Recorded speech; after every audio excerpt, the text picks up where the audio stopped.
Hi friends, good morning, जय श्री कृष्ण, राधे राधे। मेरे और मेरे लड्डू के ब्लॉग में सबका हार्दिक स्वागत है। आशा करती हूँ सब ठीक हो के भगवान आप सबकी मनोकामना पूरी करे।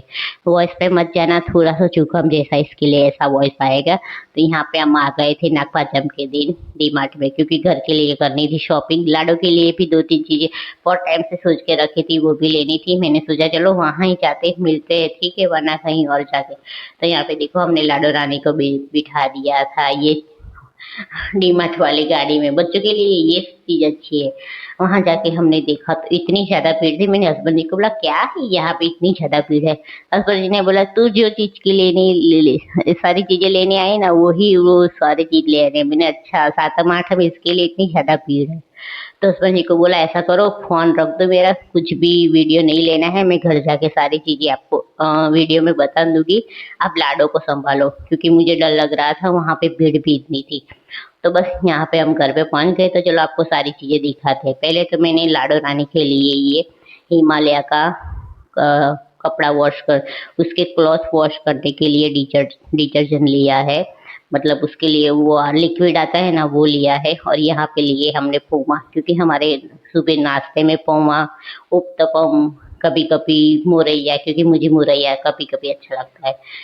ऑल आउट ले लिया है, क्योंकि मच्छर की वो इसके वजह से ये लिए। कंफर्ट, क्योंकि हस्बैंड जी मेरे कपड़े में डलता है कंफर्ट। कभी कभी लाडो के कोई कपड़े ऐसे होते हैं, उसमें भी हम कंफर्ट डालते हैं। उसके बाद हमने ले लिए थे ड्राई फ्रूट, क्योंकि अभी कुछ बहुत टाइम से शरीर में वीकनेस जैसा लग रहा है। लाडो भी 1 साल की होने आई है, तो उसको ड्राई फ्रूट खिलाने की कोशिश करूंगी। कैसे खिलाऊंगी वो नहीं पता है, पर आगे पहले मैं खिलाती थी, पर उसके मुंह में अटकता था। अभी मैं सोच रही थी उसको कुछ अलग तरह से ड्राई फ्रूट खिलाऊं। तो उसके बाद ले ली थी हमने दाल। हम कोई कोई दाल ही है ऐसी जो हम खाते हैं, बहुत सारी दाल है तो नहीं खाते। जैसे कि मूंग की दाल हो गई, फोतरे वाली, फोतरे वगैरह की वो सारी, और मिक्स दाल, चने की दाल हम नहीं खाते। फिर कि बहुत सारी दाल है जिसके मुझे नाम भी नहीं आते। तो उसके बाद ले यहाँ पे निकाल लिए थे हमने चावल। 2 जात के चावल लिए थे, एक पुलाव के और एक नॉर्मल खिचड़ी के। हस्बैंड जी बोल रहे थे इसकी प्राइस बोल तो बिल में अच्छी, ये ठीक है ना। तो बस मैं वो प्राइस ही देख रही थी। तो हस्बैंड जी बोला कि नहीं नहीं ठीक ही है। मैंने बोला क्यों, आपको कब लग रहा है ज्यादा लग रहा है? कि नहीं, बस बस खाली पूछ रहा हूँ। यहाँ पे आ गई है खिचड़ी में डालने वाली मूंग की दाल, क्योंकि लाडो को हम मूंग की दाल खिला के खिचड़ी खिलाते हैं। उसके बाद हमने ले लिया था रूम का वो जो आता है ना टॉयलेट के लिए, मिक्स दाल, जो हमारे घर में सबसे ज्यादा बनती है। मुझे हस्बैंड जी को दोनों को अच्छी लगती है। उसके बाद ये है खिचड़ी के चावल, जो नॉर्मल हम घर में बनाते हैं वो वाले। तो बस थोड़ी छोटी चीजें लेनी थी, क्योंकि थोड़ी पड़ी थी, पर हस्बैंड जी ने बोला कि नहीं शॉपिंग कर ही रही है तो थोड़ी थोड़ी और ज्यादा चीजें ले ली। उसके भी हम रेट ही देख रहे थे। उन्होंने बोला कि कुछ आगे पीछे तो नहीं है ना। तो उसके बाद यहाँ पे देखते हैं क्या निकलता। हाँ, यहाँ पे ली थी हमने चीनी 5 किलो, डी मार्ट की 5 किलो चीनी ली थी।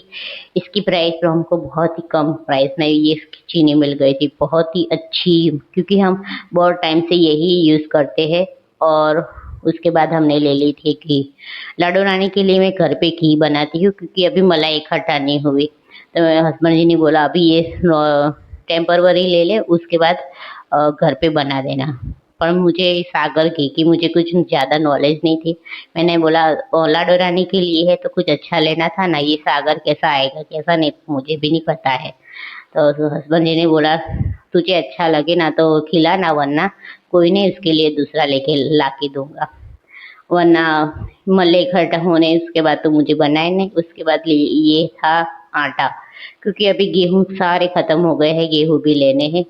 तो बस इतनी छोटी सी शॉपिंग करके आए थे। और उस छठ के दिन पूरा दिन ऐसा निकला ना कि मत ही पूछो, क्योंकि खाना पकाना था, वो था राधा सातम। तो यहाँ आ गई थी सातम। सुबह सुबह उठ के जल्दी जल्दी मैंने साड़ी पहन ली थी, लाल साड़ी, ये गुलाबी साड़ी पहनी थी, क्योंकि आज दो दो फास्ट थे। एक तो शीतला सातम थी और दूसरे से जीवंतिका माँ का। आगे दशम आगे जो फास्ट थे ना, इसके लिए मैं ये जीवंतिका माँ का शुक्रवार में जो रहते हैं ना लाल साड़ी वाला, वो मैं नहीं रह पाई थी, इसके लिए मैं ये लास्ट रही थी। और यहाँ पे मैंने चूल्हे की भी पूजा कर दी थी, रात को भी की थी और यहाँ पे सुबह भी कर रही हूँ। तो पूजा तो कर रही थी, बस मुझे लगाना था ना, बस वही लगा के मैंने सोचा चलो मत्था टेक लेती हूँ और भगवान से मांग लेती हूँ कि मेरे बच्चे को अच्छे से तंदुरुस्त रखना। और यहाँ पे आज मेरी दो ऐसे फास्ट थे, दोनों बच्चे के लिए थे। शीतला माँ का भी ऐसा है कि वो भी बच्चे के लिए है और जीवंतिका माँ का भी बच्चे के लिए है। ये देखो मेरे उम्रा पूजन हो गए है, बहुत ही अच्छा लग रहा था। और उसके बाद यहाँ पे देखो मेरी छठ और सातम के दोनों में ये चूल्हा पूजन होता है। तो मैंने दोनों में रात को गैस का पूजन किया था, सुबह ये सारा धूप लगा के जो खाना की चीज रखने वो रखते। और यहाँ पे आ गया था तब मेरे मीशो में से पार्सल, तो मैंने सोचा चलो इसका भी वीडियो ले ही लेती हूँ। तो ये मैंने मंगवाया है मीशो में से, इतना सस्ता मुझे पड़ा है ना। आपको इसकी प्राइस जाने हो ना, तो मैंने कमेंट में इसकी लिंक दी है, तो आप जल्दी जल्दी जाओ और कमेंट में जाके ये देखो। अभी मेरी स्टार्ट हो गई है गणपति की तैयारी, क्योंकि हम लाने वाले हैं गणपति अपने घर, क्योंकि 5 साल मुझे बिठाने के हैं। तो ये दूसरा तीसरा साल है, मेरे साल शायद से दूसरा साल है। तो बस उसके डेकोरेशन के लिए मैंने मंगवाया था। आपको ये लेना हो ना, 6 पेयर में था, तो कमेंट में जाके ये लिंक मिल जाएगी। और हाँ, मैं लाडो रानी की एक बात बताती हूँ। लाडो रानी अभी 11 महीने की हो गई है, अगले महीने में वो 1 साल की भी हो जाएगी। और वो अभी चलने लगी है, 2-3 डगले भर लेती हूँ। यहाँ पे देखो मेरी शीतला माँ की पूजा। और यहाँ पे देखो वो सातम की रात का था। तो चलो आपको आज मैं दिखाती हूँ कि मैंने क्या क्या खाने में बनाया है, क्योंकि वो क्लिप में नहीं ले पाई थी, क्योंकि लाडो रानी साथ में होती है ना। तो अभी तो वो सो गई, इसके लिए मैंने सोचा चलो आपके साथ कुछ शेयर करती हूँ। तो यहाँ पे मैंने बनाई थी चना की सब्जी, और उसके साथ हस्बैंड जी को रेगुलर चावल तो चाहिए, तो उसके साथ मैंने चावल भी बनाए थे। और चने की सब्जी इतनी अच्छी बनी थी ना, और मेरा मन जानता है कि मैंने चने की सब्जी कैसे बनाई थी। एक साइड लाडो रानी रो रही थी, एक साइड उसने सारी चीजें बिखरी थी, और बहुत दिक्कत से मैं चने की सब्जी बनाई थी, पर बहुत ही अच्छी बनी थी। यहाँ पे यह सारी पूरियाँ बनाई थी, तीखी, गड़ी और रेगुलर मोड़ी जो आते हैं ना, पर पूरियाँ भी बहुत ही अच्छी बनी थी। इसमें तो हस्बैंड जी ने मेरी हेल्प कर दी थी। और यहाँ पे देखो मेरी लाडो रानी कितनी क्यूटी पाई लग रही है। तो आप सभी को हैप्पी जन्माष्टमी। तो जन्माष्टमी के व्लॉग में मिलते हैं। तो चलो, व्लॉग अच्छा लगा हो तो लाइक शेयर सब्सक्राइब जरूर कर देना, और लाइक का बटन जरूर दबा देना।